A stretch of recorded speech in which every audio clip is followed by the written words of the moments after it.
Olá, pessoal, sejam bem-vindos ao Engenhosas. Eu tô aqui com a Bianca Cerveira, como sempre, minha colega aqui, e meu nome é Luciana Costa. Vamos recapitular um pouco o que a gente falou nos últimos episódios? E se você ainda não viu, corre lá na nossa playlist para se atualizar. Bia, nos últimos episódios a gente falou bastante de tecnologia, falamos um pouco de indústria, o que a gente tem dentro desse âmbito aí da indústria e da infraestrutura, que a gente atua bastante desde a eletrificação até a digitalização. E isso é o gancho para falar que a gente está aqui com duas colegas maravilhosas, né? A Bianca e a Nath. Natália, né? Não, Nath. Enfim, Nath. A Bianca trabalha com a parte de motion control aqui na Siemens e a Natália trabalha bastante com a parte de eletrificação.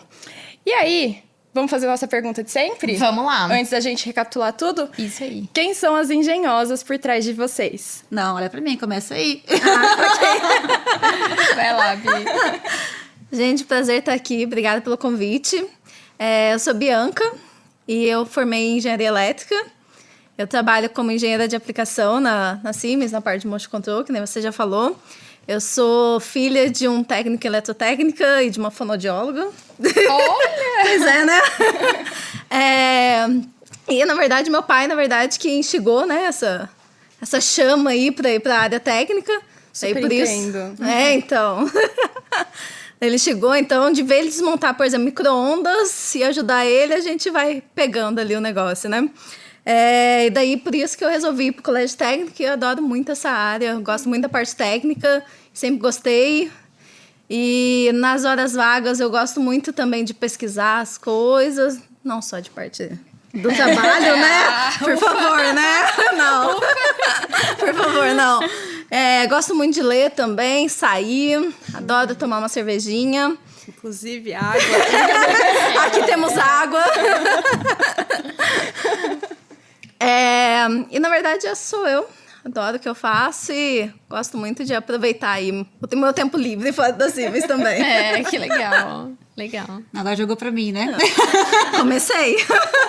Então, vamos lá. Como a Lu falou, eu sou a Nath. Quer dizer, Natália, para minha mãe, para os íntimos, Nath. Tenho 29 anos, também, assim como a Bi, sou engenheira eletricista. Fiz faculdade no interior, em Bauru. E hoje eu trabalho aqui na Siemens com a parte de eletrificação, na parte de desenvolvimento de negócios, né, propriamente dito. E diferente da Bia, assim, eu não tive essa influência da minha família para trabalhar com engenharia elétrica, mas a minha influência foi muito de vendas. Então, minha família toda, boa parte dela trabalha com vendas, e é isso que eu consegui encaixar dentro da indústria, que é trabalhar hoje com vendas para a parte da indústria de eletrificação. Então, é algo que eu tive bastante influência. Assim, a gente vê como você não precisa só trabalhar com a parte técnica, né, dentro da indústria. Você pode trabalhar numa grande gama de aplicações, né? Uma curiosidade é que eu nasci na Argentina, mas eu sou brasileira. É meio confuso, eu sei. Olha! Mas eu nasci lá, mas eu sou brasileira. E, bom, eu gosto de fazer meu tempo livre, basicamente, atualmente, é dormir, porque eu tô fazendo curso de terça a sexta, das 6h30 às 9h30, no Senai. Inclusive, recomendo para quem gosta da parte da indústria, de técnica. O Senai tem vários cursos bastante interessantes. E, então, basicamente, o meu hobby no final de semana é dormir. Basicamente é isso, assistir algumas séries, mas também gosto de atividade física, gosto de correr, não gosto de ficar parada. Então, sempre estou tentando me movimentar e fazer alguma coisa. Só quando tá dormindo. Exato. Atualmente, minha vida é essa. Prioridades. Exato. Nossa, gente, tenho 2 comentários aqui, hein? Olá, pessoal, não falei nada ainda, mas tenho 2 comentários. O primeiro é vamos fazer aqui um glossário. O que é motion control? É Vai verdade. lá. Vamos lá. Motion control é controle de movimento, tradução literal, tá? Mas é realmente controle de velocidade, controle de posição de máquinas elétricas. Então, pensando numa esteira, por exemplo, a gente vai controlar o posicionamento dessa esteira, vai controlar o sincronismo dessa esteira, tá? É um motion control. Não é só ligar o motor. Não é só ligar o motor, tem toda uma lógica. Nossa, não fala isso, porque eu vendo que liga o motor. E não é só ligar o motor, gente. Olha lá. A gente só não liga o motor. Não é assim, não. Não, tem toda uma lógica por trás, tem acionamento, então tem drive, que é realmente que faz a conversão, né, da energia elétrica ali para poder controlar a velocidade do motor. E tem CLP, que é onde você faz toda a lógica. Então tem uma gama aí de hardware para você conseguir controlar esse movimento, controlar essa posição. Isso aí, acho que é um ótimo momento também para falar da nossa motivação, né, de trazer essas pessoas aqui. Exato. Bom, vocês já sabem, têm acompanhado a gente, né? Nós somos da Siemens. E a Siemens tem diversas áreas de negócio. Cada área de negócio cuida de uma parte do processo específico, né? A gente estava falando no primeiro episódio, sobre a possibilidade que a gente tem aqui na Siemens de acompanhar uma fábrica nascendo desde a terraplanagem ali até a modernização dela, né? A digitalização dela. Então, eu e a Luciana, especificamente, trabalhamos com os controladores. Eu agora não, né? Mas, enfim. Olha lá, vamos lá. saudade. Mas por algum tempo eu também trabalhei com os controladores, né? Que são os CLPs, que a gente chama controladores lógicos programáveis, que são ali o cérebro do negócio, né? Quem toma decisão realmente de controle de um processo a partir de uma entrada, tendo uma ação sobre uma saída, né? Quando a gente está falando dos acionamentos, por exemplo, a gente está falando das saídas. E aí, a Bianca trabalha na parte de movimentação e a Nath dá pra gente todos os elétrons necessários para fazer o negócio Em segurança, começar. com segurança. Com segurança, isso aí. Que é a área de eletrificação, que é a base realmente de tudo que a gente tá falando. Então, a gente teve essa ideia, né, de fazer esse fórum aqui, para que a gente pudesse falar de tecnologia integrada, automação integrada, de um pouco de tudo. Quando a gente olha para a indústria, né? Que é o nosso meio. Então, essa é a principal ideia do episódio de hoje. E até porque, no primeiro episódio, se vocês ainda não assistiram, lembra? Volta lá para assistir. A gente falou bastante do que a gente pode fazer quando a gente se forma em engenharia. Eu também sou engenheira eletricista. E a gente, às vezes, sai da faculdade e não faz ideia do que rola aí nesse mercado. Onde que a gente pode trabalhar? Será que a gente tem várias possibilidades? Sim, a gente tem. E quando você fala de possibilidades dentro da indústria, a gente tem, por exemplo, aqui várias áreas de aplicação que são diferentes, né? Trabalham com algumas soluções diferentes, mas que todas juntas permitem que a gente tenha realmente, por exemplo, uma fábrica, uma indústria funcionando de forma funcional e de forma a né, pegar ali os dados que estão no que a gente chama de chão de fábrica, até, por exemplo, os softwares de monitoramento que a gente tem da nossa produção, por exemplo, para que a gente consiga planejar e forecastear. Esse é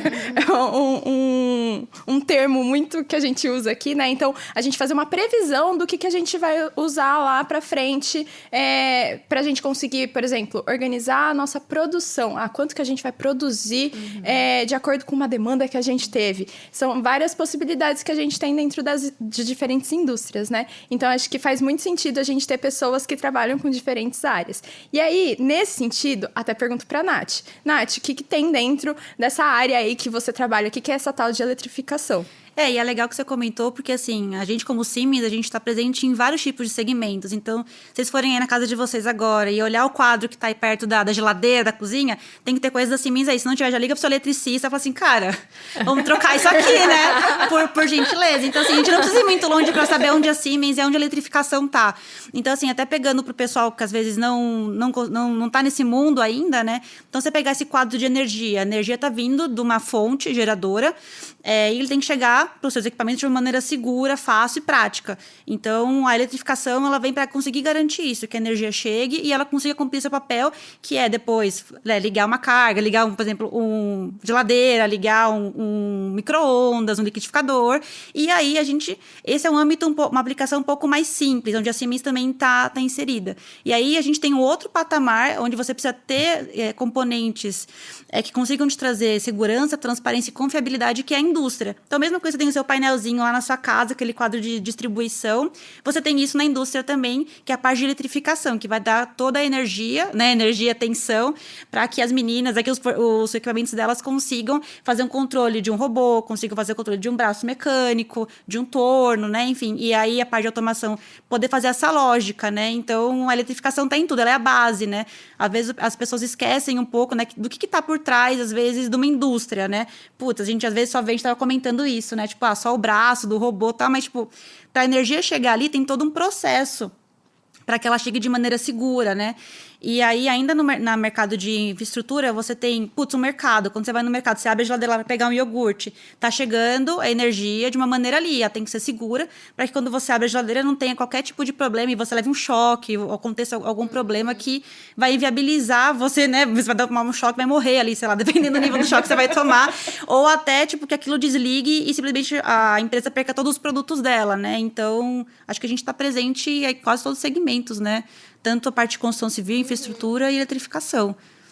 E dá um exemplo. Não, vários, né? Vocês trabalham com baixa tensão, média tensão na área de vocês? Isso. Então, assim, no mercado, assim, a gente fala que baixa tensão é até 1000 volts. Acima disso já é média tensão. Mas, basicamente, aqui na parte de eletrificação, a gente está falando abaixo de 1000 volts. Aham. Isso. E quais equipamentos vocês trabalham? Então, fazendo um paralelo, então, para o pessoal entender. Se você for no seu quadrinho de distribuição, vai ter lá os disjuntores, né? Então, para a aplicação mais simples, a gente trabalha com esses disjuntores pequenininhos. Quando a gente vai para a indústria, a gente está falando de disjuntores de, sei lá, 100 quilos, né? Sei lá, 50 quilos, que são, enormes. Você não consegue carregar porque eles têm que ter uma espessura e um certo nível de robustez para conseguir pegar a energia que está vindo, né? Que você trabalha com um nível de carga muito maior para poder entregar para uma indústria. Então, disjuntores, mas assim, tamanho pequeno e big. Vocês podem fazer esse paralelo. E aí, indo para a parte da indústria, a parte de indústria 4.0 digitalização, a gente trabalha também, por exemplo, com dispositivos, com medidores de energia inteligentes, que vão falar para você quanto você está consumindo de energia, quanto de energia reativa você tem, vai conseguir fazer para você consumo por carga. Então, eu trabalho num shopping, por exemplo, e eu tenho várias lojas. Eu consigo ver em cada loja quanto que cada uma está consumindo e fazer uma cobrança individual para cada uma delas. Isso é ser inteligente, por exemplo, né? Ou numa indústria, você identificar, essa máquina não está funcionando legal, está consumindo muito mais energia do que a outra que faz a mesma coisa que ela. Então, você conseguir ter essa identificação do que está realmente acontecendo para você poder tomar uma ação, né? A gente fala, aquilo que você não gerencia, você não mete, você não gerencia, né? Você deixa só rolar. E é isso que a gente tenta trazer para esse mundo da indústria 4.0. E também da qualidade da energia, né? Exatamente. Porque, por exemplo, essa medição, às vezes... será que a energia que eu tô recebendo, ela tá sendo suficiente? Porque a gente tem níveis padronizados de que, né? Por exemplo, a geladeira, ela funciona lá dentro de um certo range, né? Então, tem uma taxa ali de variação daquela tensão que chega para que ela funcione de forma adequada. Então, às vezes, quando a gente fala de indústria, né? Imagina, sei lá, uma parte industrial lá da sua cidade que eventualmente pode não ter uma qualidade de energia tão bacana. Sim. Também, né? Então, a gente consegue medir isso através dos medidores, Não, com certeza. Tem coisa hoje que a gente já consegue ver pelo nível do celular. Então, você tem um disjuntor numa indústria instalado, se dá alguma falta, alguma coisa assim, o operador já consegue receber lá no celular, ou às vezes ir na frente do disjuntor, fazer uma pareação com Bluetooth, por exemplo, e já ver lá, ou no Wi-Fi, e já ver lá que, aquela máquina, naquele disjuntor, ocorreu uma falha. Ele não precisa mais pegar e desligar tudo para conseguir identificar a falha. Então, você consegue ter uma maior eficiência também da sua planta, porque você não precisa parar tudo para resolver o problema. Você sabe exatamente onde aconteceu e o que aconteceu. Então, isso é muito legal, sabe? Você conseguir ter a informação na palma da sua mão e poder tomar a melhor decisão possível, para você não atrapalhar o seu processo como um todo. Que você imagina só, quando a gente fica sem energia em casa, já é um saco, né? Sei lá, aconteceu alguma coisa, queimou o transformador no poste, você tem que ficar sem energia. Imagina numa indústria, as coisas não podem parar, né? Não é assim que a gente pode parar uma hora, já é ruim. Imagina numa indústria, isso não pode parar. Então, isso gera muito mais eficiência para a indústria. Você tem uma questão da eficiência energética também, então você consegue usar os recursos de maneira mais inteligente. A parte da energia reativa também, que hoje você paga multa se você tem tá colocando um nível de reativo muito grande na rede, enfim. Então, são várias coisas legais que a gente consegue trazer da eletrificação para a indústria 4.0. Uhum. E até integrando com os produtos, por exemplo, da automação, né? É muito importante que a gente tenha esses dados. É muito importante a gente saber a energia que está entrando ali no nosso CLP, na nossa fonte, no nosso drive, no nosso acionamento. Então, é muito importante a gente ter essa informação e a gente poder tratar essa informação. Então, por exemplo, também na automação tem como você ter esses dados e mandar para uma nuvem, mandar para um dispositivo ali no meio, para um servidor que você pode tratar. Daí você pode juntar esses dados da eletrificação, que podem estar entrando ali na sua rede, e você trata todos os dados juntos. Você tem uma visão geral, né, da sua planta. Você tem uma visão geral da sua máquina.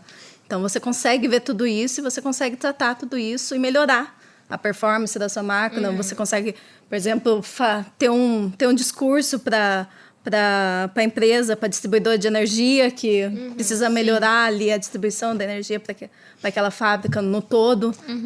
Não, isso é muito legal, né? A gente, na área de automação, também fala muito a gente tem o nível de supervisório, né? E no supervisório, a gente consegue integrar ali telas, por exemplo, para fazer a gestão de energia e os multimedidores, tanto da área de eletrificação, quanto os da área de automação ali para as entradas e saídas, entrando no mesmo barramento ali, já fazem uma integração direta, automática, inclusive, de variáveis, que é bem na linha do que você estava falando. Exato, você consegue fazer toda uma programação no software, né?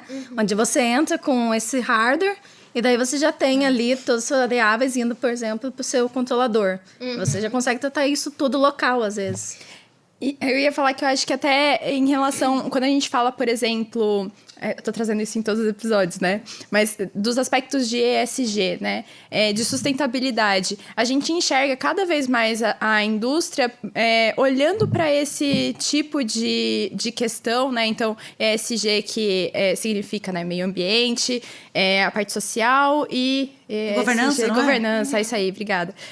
Então, assim, toda a parte do ESG, né? A parte de sustentabilidade, ela também passa pela eficiência energética para que a gente consiga fazer mais com menos, né? Então, a gente pode ter, por exemplo, um inversor de frequência, ou um drive, na verdade, para acionar lá um motor, que seja mais eficiente e que permita que a gente use menos energia para fazer a mesma coisa ou para ter a mesma força, o mesmo torque numa determinada aplicação. Isso também ajuda, colabora quando a gente fala de meio ambiente, né? Que a gente usa menos recursos para fazer uma mesma atividade, né? Faz de maneira mais inteligente, né, as coisas. Exato. Até você fala a parte de manutenção, tem dispositivos que hoje, que eles já falam quando que ele vai dar pau, basicamente. Ou quando ele vai precisar dar uma manutenção. Então, ele já fala pra você. Isso vai pro supervisório, por exemplo. Olha, eu tenho... Ele fala pra você assim, né? Ele não fala, tipo, que nem aqui, né? Mas ele fala assim, eu tenho 5 anos de vida útil. E ele vai mostrando pra você, tipo, quando você precisa fazer uma manutenção, seja preventiva, ou seja você tem preventiva e a outra que é a... Preditiva. Preditiva e a... Ai, meu Deus. Preditiva, corretiva. Preventiva e corretiva. Isso, você consegue fazer todas as manutenções possíveis sem ter que esperar aquele produto queimar, por exemplo, e você ter que sair correndo para conseguir encontrar um produto para colocar naquele lugar. Então, você consegue ter uma eficiência muito melhor disso tudo, né? E a ideia também é você sempre ter um monitoramento online, né? Sim. Então, é muito diferente de, por exemplo, você na manutenção preventiva...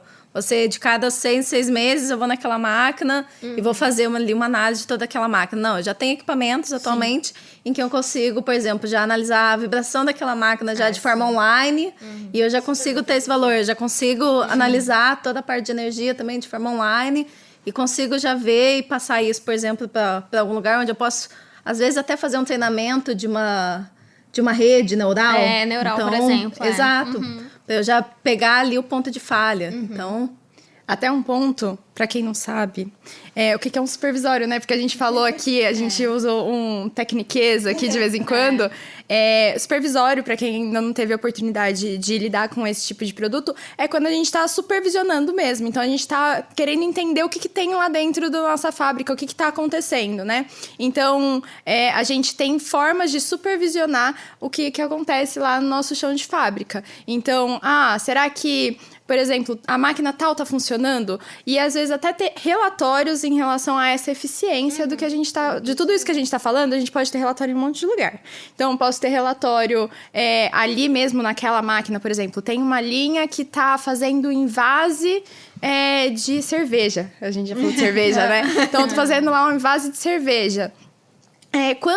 Por exemplo, posso ter informações se está invasando legal, se está funcionando legal. Posso ter informações de quanto que está invasando, se é aquele determinado produto, porque às vezes numa mesma linha a gente pode ter vários produtos né, que passam por lá. E posso também ter um relatório num nível assim, quantos que eu fiz num mês e quão eficiente foi e qual é a máquina que está, né, funcionando melhor, que funciona há mais tempo. Então, a gente tem tem aí diversas informações que a gente pode colher dentro desse grande métier. Ecossistema. Obrigada, maravilhoso. Ecossistema é uma palavra ótima. Então, desse grande ecossistema que a gente tem dentro de uma indústria ou até, né, na parte de infraestrutura também. Eu tava pensando aqui, né, na questão da pirâmide de automação, né? Assim, acho que todo mundo que estudou nessa área já teve contato com esse conceito, né? E para quem não lembra, né, vamos relembrar. A gente tem, ou tinha pelo menos, esse conceito de pirâmide de automação. Então, na base, a gente tem lá os acionamentos, os sensores e os atuadores. Na verdade, são as entradas e as saídas dos sistemas de controle que ficam ali na segunda camada da pirâmide de automação, que é quando a gente fala dos controladores aqui, por exemplo.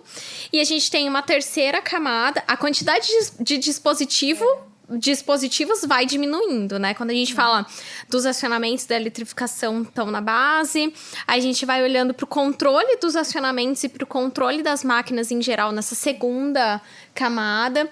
Uma terceira camada que é o nível de supervisão, a gente costuma chamar de escada, né? Supervisiona ali a integração de máquinas em uma linha. O nível do sistema MES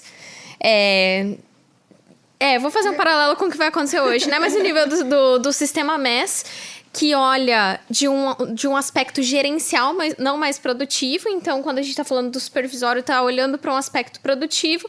Já o MES, num aspecto um pouco mais gerencial, né? Que aí estão justamente esses relatórios que vão dar medidas de eficiência e predições do que pode acontecer ali naquele processo. E depois a gente vai para o nível do ERP lá, que é realmente o sistema de automação ali comercial ou corporativo, né? Que faz toda a gestão das empresas.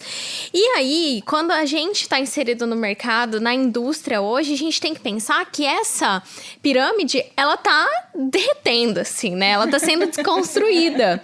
Porque quando a gente fala de digitalização, a gente fala de conexão em diversos aspectos. Então, as conexões, elas podem se dar de um sensor com um gateway ali básico até a nuvem, ou de um sensor com gateway básico até um servidor. Então, olha só, a gente já tá quebrando todo esse caminho. Antes, o caminho era muito traçado ali, né? E agora, eu acho que é um conceito importante para que todo mundo entenda, de fato, o que a gente tem ali. Mas é muito importante pensar nesses caminhos, sabe? Não necessariamente toda a informação vai mais passar por um CLP. O CLP talvez seja um pouco mais dedicado a fazer controle. Os controles, malhas diferentes, cada vez mais integradas. Então, é muito natural que a gente tenha num controlador uma malha de movimentação, um sistema de segurança, um controle de pesagem, por exemplo, né? Às vezes a gente olha como uma coisa separada, mas um controle de pesagem. Até usar redes neurais no controlador para fazer uma predição de alguma coisa, uma identificação de alguma coisa. E essas coisas todas muito interconectadas, sem a necessidade de, muitas vezes, um grande software, né? Como a gente pensava no MES lá no passado. Então, um grande software para fazer gestão. A gente consegue pensar em soluções pequenas, menores, mas com diferentes interconexões ali na pirâmide, né? Então, acho que é um contexto legal, assim, para quem tá no mercado hoje, tá olhando também para os desafios que vão vir lá para frente, né? Vocês são da área de elétrica. Eu sou de automação. Ih, ficou sozinha hoje. Hoje sim, tô excluída. Eu sou engenheira de automação. Então, assim, mas, cara, na época que eu estudei e agora, e cada vez mais as pessoas que são especificamente da área de automação estudando TI, por exemplo, né? Para criar aplicações diferentes. Então, é uma contextualização geral aí pra galera de casa. Fez um cata do que a gente falou aqui agora. Sobre a pirâmide de automação aí derretendo um pouco, né? E digitalização não é mandar as coisas só para a nuvem. Não, exato. Até porque a questão do Wi-Fi, para uma indústria, vocês podem falar melhor do que eu, é ainda um tema complexo de lidar, né? Eu acho que com a vinda do 5G para o Brasil, vai facilitar bastante a parte da digitalização, né? Porque, que nem eu estava comentando, não é só mandar um WhatsApp, que, né, você está falando com seu amigo ali, ele só não vai receber a informação. Agora, imagina numa indústria extremamente complexa, uma máquina precisa da interação de uma outra, ela manda uma informação, a outra não pega, e aí, enfim, pode dar um BO muito grande. Então, assim, é importante também a gente ter em mente que a gente precisa ainda de alguma infraestrutura muito boa para a gente conseguir ter um nível de digitalização extremamente confiável, né? Hoje a gente fala muito de cabos, né? Profinet, Profibus, Ethernet IP, e são protocolos onde você vai usar um cabo para fazer uma comunicação entre 2 sistemas, né? Eu acho muito interessante a gente pensar, porque a Bianca tava falando até assim, né, que não adianta você achar que, putz, vou montar aqui e a gente já vai estar assim, ó, indústria 4.0, né? Eu acho que é legal a gente entender quais são os passos pra gente chegar nesse nível de digitalização que a gente tanto fala, né? Então, assim, não adianta nada a gente falar, porque eu tenho uma aplicação em nuvem. Poxa, às vezes, ali daquela aplicação em nuvem, na verdade, a gente tem alguns passos por trás disso, né? Então, pegar ali, eu preciso primeiro coletar dados. Poxa, se eu não tenho sensores que fazem essa coleta de dados e atuadores, né? Então, a gente também ter diagnóstico daqueles atuadores que atuam dentro do nosso processo, né? Pra gente entender o que tá acontecendo ali embaixo no que a gente chama de chão de fábrica, né? Pra gente começar a levar isso, tanto pra automatização dos nossos processos, para depois a gente também ter chegar nesse nível, né, de ter uma inteligência artificial que faz uma previsão e consegue atuar naquele processo que já foi automatizado. E também, assim, né, essa coisa de mandar tudo para a nuvem. Às vezes tem coisa que não é relevante. Às vezes eu tenho formas diferentes de me comunicar lá dentro do meu chão de fábrica, a gente conseguir integrar isso, coletar esses dados. Aí a gente fala de protocolos de comunicação, né? Então, como que eu consigo pegar esses dados dentro de um controlador, por exemplo, e mandar isso para uma outra camada aí da nossa pirâmide de automação e assim, né, tratar esses dados e serem dados que fazem sentido e que a gente possa utilizar para alguma coisa, que eles tenham uma certa relevância, né? Porque muitas vezes a gente fica muito nessa coisa, nossa, preciso mandar para nuvem. Preciso 5G, tipo, preciso disso. Eu preciso... tipo, lançou, gente, tô precisando comprar isso daqui. E acho que é muito entender aonde... E aí, acho que isso entra numa parte técnica, assim, que eu, pessoalmente, engenheira, acho fantástico. Que é assim, poxa, a gente olhar para o seu processo e entender aquela... assim, falar... tentar usar aquilo de acordo com a sua necessidade. Qual que é a necessidade daquela aplicação? Eu preciso? Qual que é a relevância dos meus dados? Eu preciso deles e não posso perder esses dados? Né? Então, acho que você pegou um ponto muito interessante, Lu. Muito interessante, porque assim, quando a gente vai pensar na automação de uma máquina, né? Que a gente vai realmente pensar naquele projeto, você vai dimensionar ali as entradas e as saídas e os sensores e os atuadores para aquilo que a máquina precisa fazer, que é para o controle dela, para o funcionamento dela. Quando a gente está falando de digitalização e de entender o que está acontecendo, a gente precisa ir um pouco mais além. Porque quem tem uma fábrica funcionando hoje, eventualmente vai precisar pensar em sensores além do que ele tem e ler aqueles sinais em paralelo. E aí, quando a gente tem sistemas um pouco mais modernos e conectados, assim, já numa máquina funcionando, já é um pouco mais fácil, porque talvez os seus sensores ali e atuadores são usados para controle, eles também te deem dados, você só precisa extrair aquilo deles, né? Então, é isso, eu acho que é um olhar meticuloso ali no que você precisa necessariamente para controle e naquilo que você precisa ou pode ter para ter dados, né? E eu, assim... Eu tô no mercado de automação já faz 15 anos, então eu vi diferentes plataformas de automação sendo lançadas, assim. E quando eu comecei, era muito, assim, inovador. Não sei, era muito natural você falar assim, eu tenho uma plataforma integrada, porque eu programo o CLP e eu consigo configurar o Drive, né? O que é o Drive? Desculpa. Glossário, né? Glossário.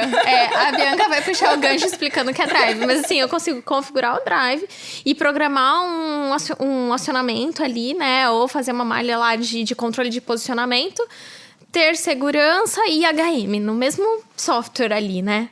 Aí tem um ponto de vista da Siemens, né? Quando a gente fala de TA e portal, a gente fala de um conceito completo de automação na mesma plataforma, aí a gente já extrapola um pouco para integração com softwares, com SCADA, com redes industriais, e é muito mais do que programar no mesmo lugar, é ter aquilo muito integrado, né?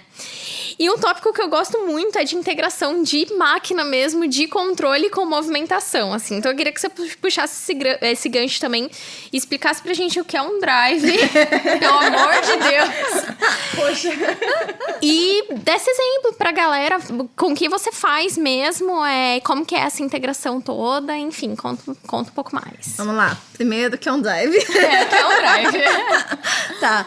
Drive é o que vai transformar a sua tensão da tomada, que é 220, por exemplo, 380 e 60 Hz. Então, tem lá a sua tensão fixa, frequência fixa da sua tomada, e vai variar isso aí. Então, ele passa pelo drive, tensão e frequência fixa, e sai tensão e frequência variável no final. Por que é isso importante? Para eu conseguir controlar a velocidade do meu motor. Tá? Então, se eu ligar o meu motor direto na tomada, ele vai ficar com a velocidade nominal dele. Vai ficar com uma velocidade ali fixa. Vai ficar loucão. Não, ele vai dar um pico ali de corrente, mas ele vai rodar ali com a velocidade nominal dele. Então, vai rodar com uma velocidade fixa. E daí, na maioria das máquinas, você não quer isso. Você quer controlar essa velocidade. E algumas máquinas até, que são a maioria das máquinas que eu mexo, você quer controlar a posição. Então, você quer que sua máquina pare em determinada posição. Tá? Você quer que ele sincronize com alguma outra parte da máquina. Então, isso também eu preciso de um colocar a drive. tampinha na garrafa de cerveja que eu falei antes. Colocar a tampinha pra você encaixar lá, parar no lugar certo e encaixar. Exato. Ou, por exemplo, minha garrafa de cerveja tá rodando aqui pela minha esteira e eu preciso que saia dessa esteira e vá para outra. Então, também preciso sincronizar isso aqui com o que tá... com o dispositivo aqui, né, que vai empurrar para outra esteira. Então, isso tudo precisa estar sincronizado. Isso tudo precisa estar... talvez variando a velocidade, ele não vai rodar uma velocidade fixa. Eu quero mais produção, quero menos produção. Então, eu preciso variar essa velocidade. Então, é isso realmente que a gente mexe. Então, até controlar robô, por exemplo. Então, pensar num Delta Picker, que é algo que vai pegar um robozinho, que vai pegar alguma coisa aqui na esteira e vai colocar na outra. Pegar aqui e colocar na outra. Então, eu tenho, por exemplo, como controlar um robô através... por exemplo, do CLP e controlando o braço robótico, esse movimento todo, tanto da garra quanto do braço, através de um drive, então, através de um servo-acionamento. Tá? Então, eu consigo controlar tudo isso e consigo fazer toda essa lógica. Daí é isso, essa parte que eu faço. Crianças, fazer esse é a um drive. O drive faz isso. Basicamente é isso. Ele pega tensão e frequência variável, transforma em tensão e frequência...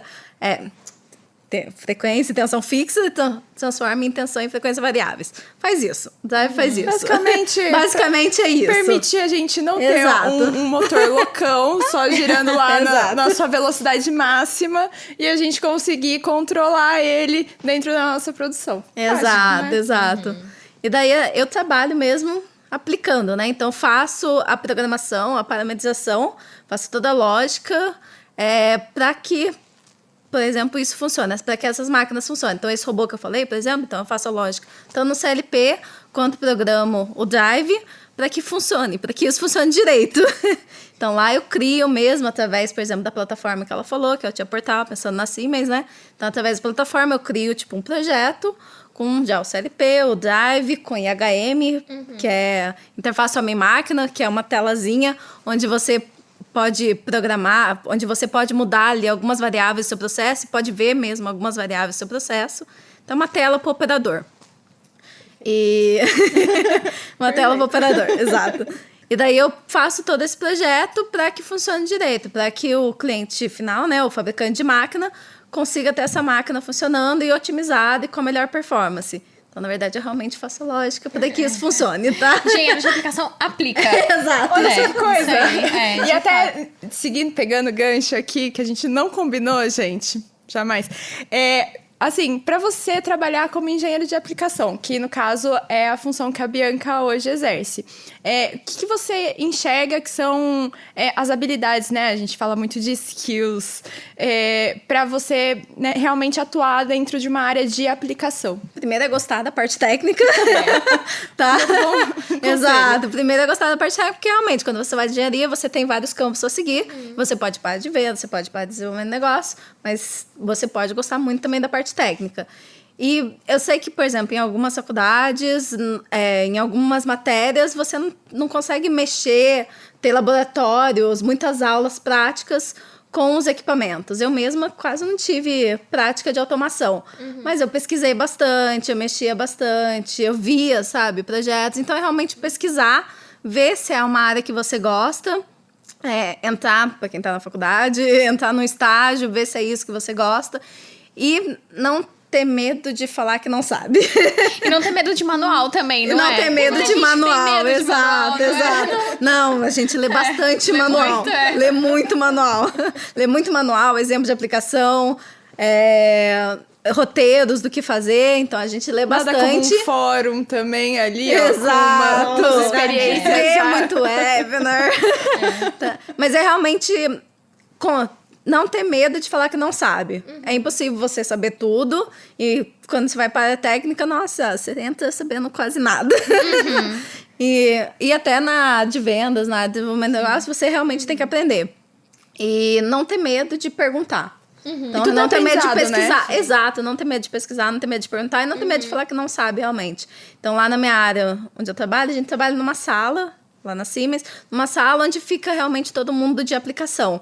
Então, é muito legal. Na época da pandemia não teve isso, porque a gente tava tudo home office. Mas presencialmente é muito legal você estar lá, porque geralmente alguém vai e tá com problema em algum projeto. E daí ele começa a falar, começa a perguntar na sala se alguém sabe, já tem uma explicação, a gente tem uma lousa onde dá para dar uma explicação também. Então isso é muito interessante. E eu realmente não tenho medo de falar que eu não sei. Alguém tá explicando alguma coisa na lousa, ele falou alguma coisa que eu não sei, eu realmente falo, não sei do que você está falando. Você pode me explicar melhor? Legal, você pode me explicar o que é isso? É realmente...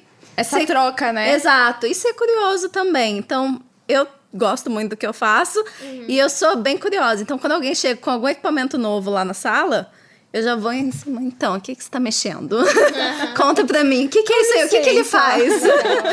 O que ele faz? Me fala o nome, o que faz, em que aplicação que eu posso usar. Então, é realmente você ser curioso, pesquisar, ver se você gosta da área técnica e não ter medo de perguntar, não ter medo de falar que não sabe. E você acha que para as mulheres é um desafio ser uma engenheira de aplicação? Olha, eu acho porque quando você chega no chão de fábrica, você não vê tanta mulher. Tem nem banheiro pra gente. Exato. Geralmente você tem que subir até a área administrativa. É isso, é verdade, E pra gente também que visita cliente, também é uma questão, né? Putz, você tem que passar longos períodos no carro e às vezes não tem um lugar adequado pra você parar, mas é um caso à parte aí. Mas enfim, e outros desafios, assim, ser mulher na área de aplicação? Olha, é realmente ter jogo de cintura pra conversar com o pessoal realmente do campo, né? E eu acredito, na verdade, isso para qualquer engenheiro de aplicação, é realmente ser humilde ali na hora de chegar, porque tem um cara mexendo na máquina há 15 anos. Naquele tipo de máquina há 15 anos. É realmente você chegar e você falar com ele, perguntar para ele, o que está acontecendo, o que você acha que está acontecendo, o cara da manutenção.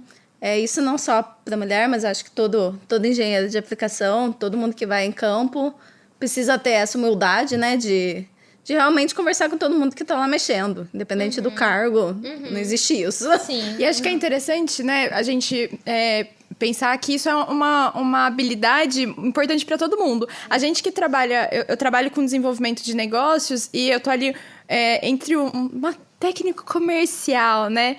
Então, assim, nesse sentido, é sempre importante a gente perceber que conversar e entender o que aquelas pessoas que trabalham lá pode agregar para o meu trabalho mesmo. Eu posso entender melhor, me colocar melhor no lugar daquela outra pessoa que está trabalhando lá e entender, poxa, olha, talvez eu tenha até uma solução aqui que pode ajudar no dia a dia dessa pessoa, né?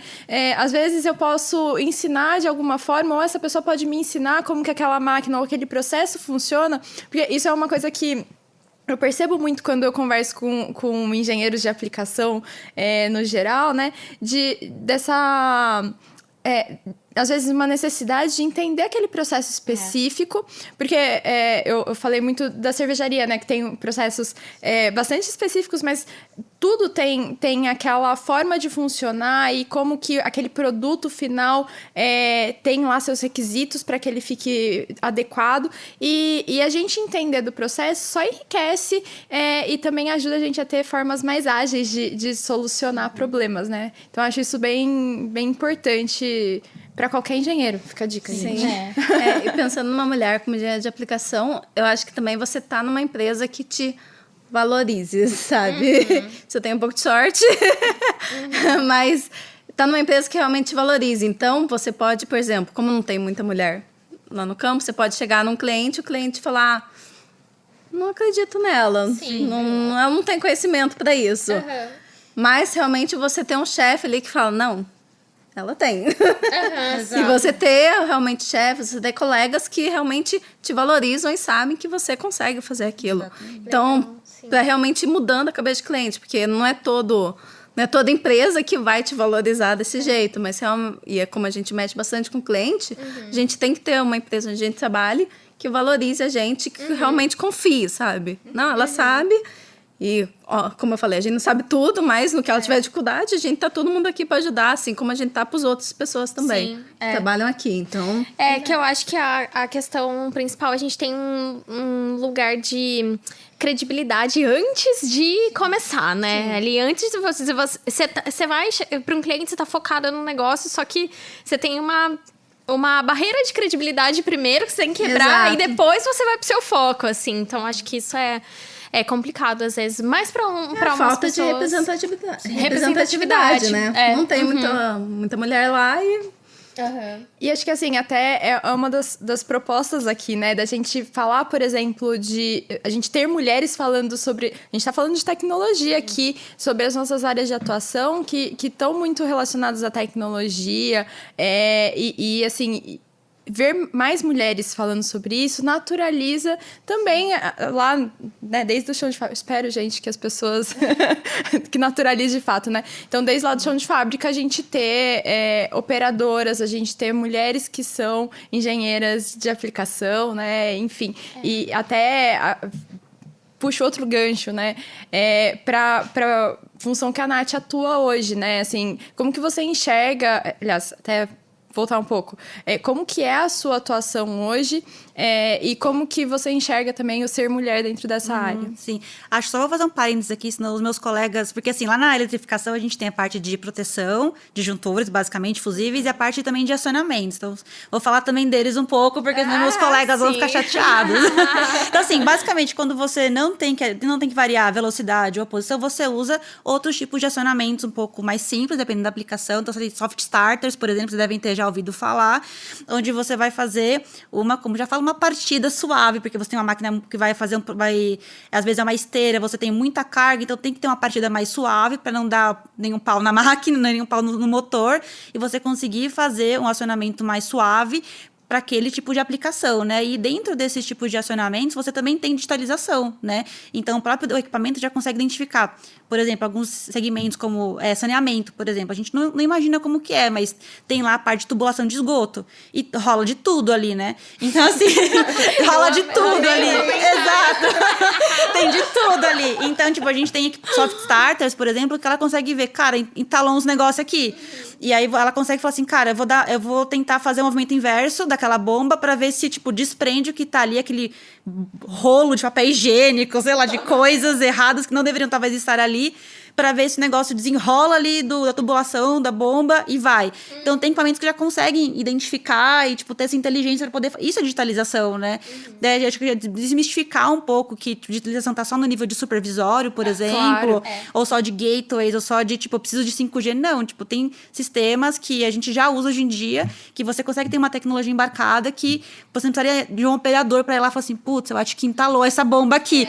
Vou precisar dar uma parte da reversora aqui para poder você tirar, desbloquear, não. O próprio sistema, o próprio equipamento, o acionamento consegue fazer isso. De forma né? automática, né? De maneira automática, sem intervenção. Ou autoparametrização. Tipo, o dispositivo consegue entender que você mudou a carga que você está colocando ali naquela esteira. Ele fala, cara, eu preciso dar um pouco mais de energia para isso aqui, para que a minha esteira consiga partir melhor agora do que antes. Então, o sistema já consegue entender e ter essa tecnologia para conseguir identificar isso. Então, isso é muito legal. E também tem os sistemas que são partidas diretas, né? Que é contator, juntor, motor. Aí você tem os relés de sobrecarga, relés inteligentes que conseguem estar monitorando tensão e corrente para poder mandar para o nível, às vezes, de uma automação. Não precisa ser no supervisório, mas pode ser ali na parte do CLP e falar, cara, tá acontecendo isso e aquilo. E aí a corrente tá assumindo, tá com um número maior do que deveria estar parametrizado. E aí o SLP vai falar assim, cara, então desliga.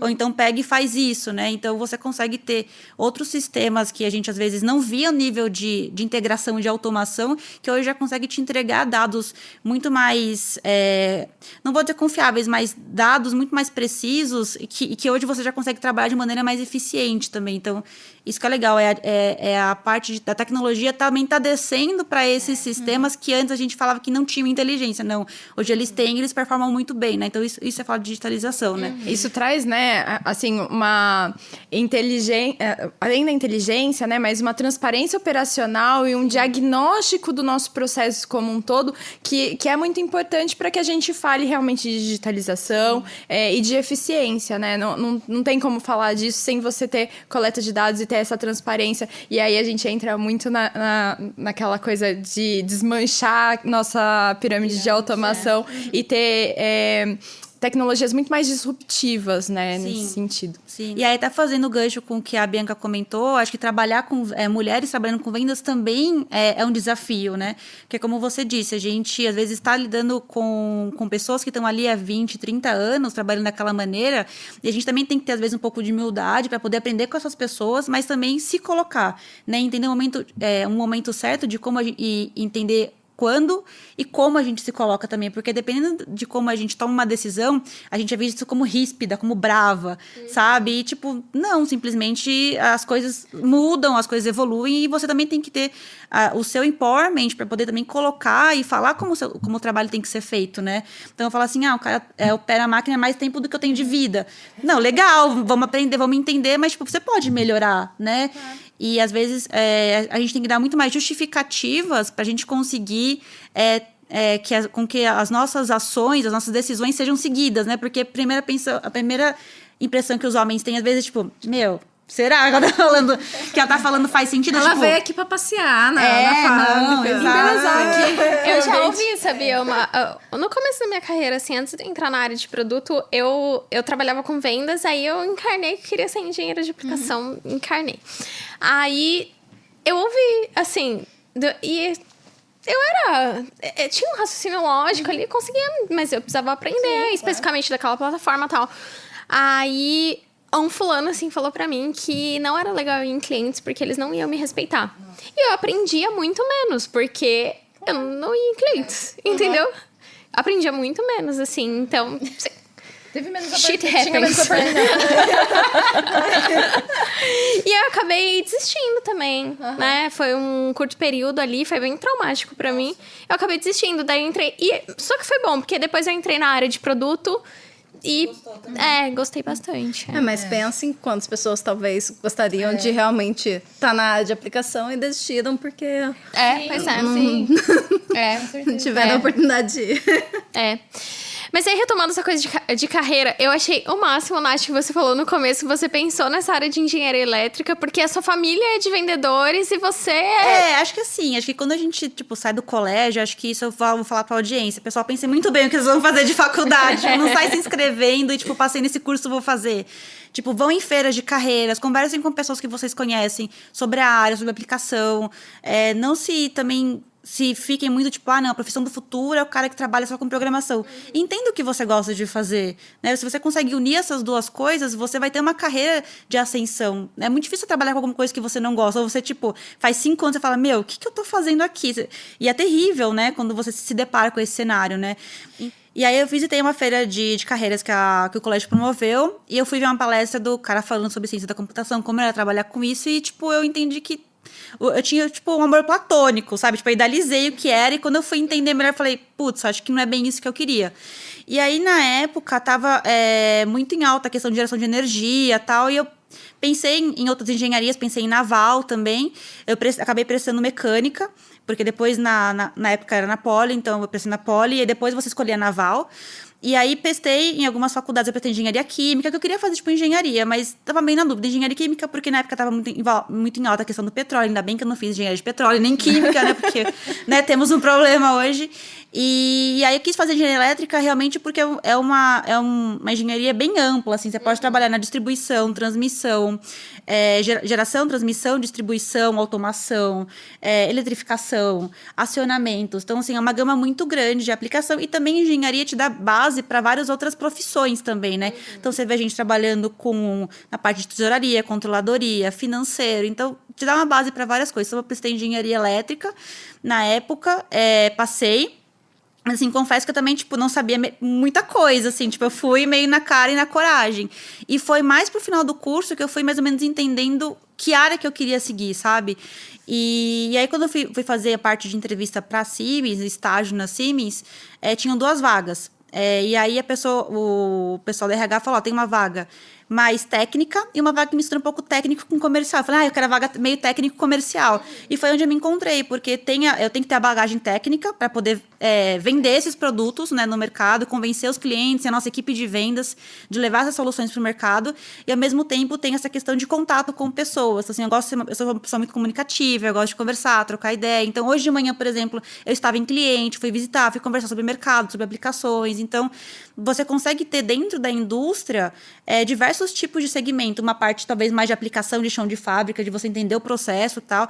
A parte de desenvolvimento de produtos e soluções, como a Lu, que vai no cliente entender o processo e tentar especificar aquilo que mais faz sentido para aquele tipo de processo, quanto a parte de vendas, né? Então, você tem um leque de oportunidades muito grande. Assim, não se prendam, né? Eu acho, ao pessoal que tem interesse de vir para a parte da indústria ou da infraestrutura, enfim, e ficar achando que você vai ficar, às vezes, preso a um tipo de setor. Não, existem vários tipos de desenvolvimentos dentro da indústria, né? Gente, eu adoro que você falou assim, nossa, porque daí eu pensei, as áreas de atuação, eu fiquei pensando, gente, eu vim fazer engenharia elétrica, mas assim, eu tinha feito técnico, mas... Não, nem técnico eu fiz, assim, você vê que eu caí de cabeça, né, tipo... Não, mas eu adoro que você falou assim, não, porque aí eu pensei que, né, tem tantas áreas de atuação, eu fiquei pensando, gente, eu fiz porque eu pensei, deve ser legal. Deve ser. E eu tive muito essa dúvida também, assim. Na época eu pensei muito, por exemplo, sobre engenharia mecânica. Era uma... Não sei, era uma coisa que eu achava que era mais palpável. Porque, né, no caso, elétrons não é muito visível. A gente consegue sentir, sim, tomando um choque, mas a parte de... Não né, recomendo. Não recomendo, inclusive. Mas acho que é muito legal isso, assim, né, que... Eu acho que hoje, não tô chamando a gente velha, não, porque é jovens. Mas eu acho que, assim, é muito legal como hoje a gente tem um nível de acesso à informação, às pesquisas também, né? Acho que as coisas foram ficando tão mais amplas e a gente consegue ter muito mais informação de como que é uma carreira, de tentar entender quais são os pontos positivos, quais são os pontos fortes daquela carreira, onde que eu posso atuar. E acho que a gente, né, tô falando pelo menos pessoalmente, talvez eu nem pensasse muito nisso quando eu tinha lá, sei lá, 18 anos, que foi mais ou menos a época que eu comecei a pensar se eu ia continuar nessa área que eu tinha feito do técnico, que eu tinha me identificado, foi, assim, uma experiência muito boa. Você falou do Senai, por exemplo. Poxa, é tão legal, né, quando você tem a oportunidade, às vezes, de fazer um curso mais curto, né, em termos de duração, entender se é aquilo que você gosta, e às vezes... Pode ser que você goste daquilo, mas você gosta de outras coisas também. E você se encontre em outras áreas também. Ali, né? Traga os pontos do curso técnico com uma graduação. Então, todas essas possibilidades, assim, elas são bastante amplas. E eu enxergo como que a nossa área de atuação acaba tendo muito essa parte. Eu penso na aplicação... no meu dia a dia, como desenvolvedora de negócios também, eu tenho que trazer um pouco disso. Eu preciso entender um pouquinho do que o meu cliente falou lá. Sei lá, minha aplicação, minha máquina faz tal coisa. E aí eu entender, essa máquina ela precisa de tais recursos e então eu tenho uma determinada solução que pode atender a essa demanda, né? Esse tipo de raciocínio, assim, eu acho realmente muito, muito fantástico, né? É o que me faz gostar muito do que eu faço, poder trazer esse conhecimento técnico aliado a uma aplicação e o que tem por trás dessa aplicação, né? Então, acho que isso é realmente e até falando, acho que de carreira, assim, meu pai, ele teve 2 filhas, ele sempre quis ter um filho homem. Aí, quando eu lembro até, tipo, queriam que, né, minha mãe, que eles queriam ter outro filho, assim, não queremos mais teste, já tem eu e minha irmã, já tá bom. E eu acho que meu pai sempre empoderou muito eu e minha irmã. Então, eu acho que hoje acredito vocês também, a gente teve, acho que uma base muito forte de casa, uma referência de, tipo, não se deixa abalar, porque às vezes você tá num ambiente extremamente masculino, às vezes que você não é ouvida, mas não deixe isso te abalar, porque assim, eu nunca tive essa referência em casa, eu sempre fui criada para ser aquilo que eu gostaria de ser. Então, eu acho que, no meu caso, eu via que existia alguns quebras de paradigma, mas eu nunca me deixei abalar muito isso, porque eu vivi numa estrutura onde sempre me deram força, tipo, não, você é capaz de fazer isso, você pode fazer isso, tipo, sabe? Então, acho que é importante a gente ter essa mentalidade de que a gente pode ocupar qualquer espaço, qualquer lugar, a gente é capaz de fazer qualquer coisa, né? Então, acho que é importante a gente se agarrar nisso também, né? Porque a falta de representatividade, ela vai continuar existindo, infelizmente, durante algum tempo ainda. Mas ver que existem possibilidades que a gente pode chegar em vários lugares. Alguém um dia chegou lá, esse alguém pode ter sido um homem, mas pode ser uma mulher também. Então, assim, a gente não se deixar, tipo, não, mas, putz, só tem muito homem ali, eles não me respeitam. Isso sempre me deu muito mais energia de falar, não, tipo, o que acontece? Eu também posso ocupar esse lugar, sabe? E não perder quem você é, né? Porque Exato, quando você, por exemplo, trabalha na indústria, no chão de fábrica, como vendedora, como desenvolvedora de negócios, não perder quem você é. Então, não quer dizer que você tá lá no chão de fábrica e você tem que ser